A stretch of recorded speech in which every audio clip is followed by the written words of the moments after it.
शराब हराम है, हराम रहेगी, चाहे कितनी अच्छी चीजों से वो बनाई जाए।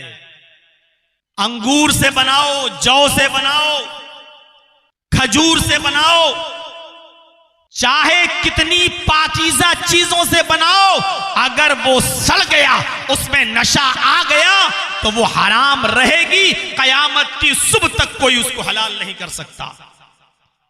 जैसे आजकल के बहुत से हिंदुस्तान में ऐसे कठमुल्ले पैदा हो चुके हैं जो कहते हैं कि हिंदुस्तान में रहना है तो सूद हलाल है, खा सकते हो।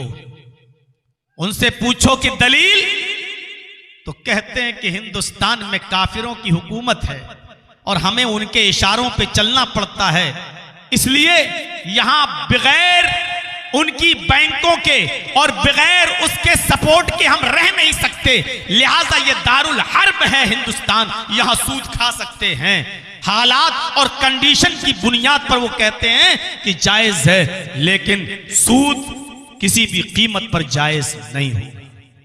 दुनिया का कोई भी मौलवी इन भागी हुई लड़कियों का निकाह पढ़ाता है, वो मौलवी भी मरदूद है। कोई भी लड़की किसी भी लड़के के साथ भागकर किसी दूसरी जगह अगर शादी करती है तो वो शादी नहीं मानी जाएगी। कोर्ट मैरिज करती है तो वो भी जायज नहीं है।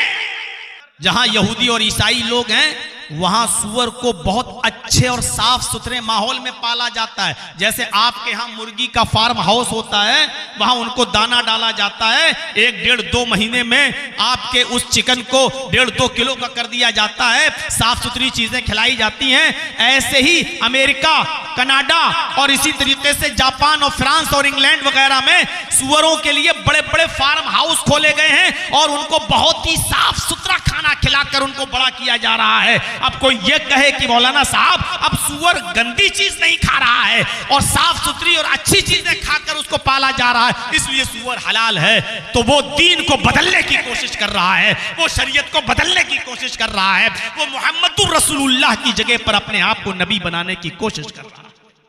मसला अपने दिमाग की खोपड़ियों में बिठा लीजिएगा, अच्छी तरीके से मसला याद रखिएगा।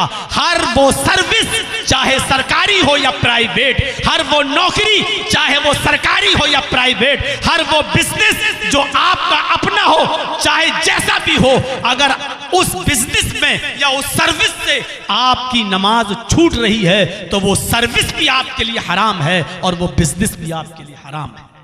अऊज़ु बिल्लाहि मिनश शैतानिर रजीम।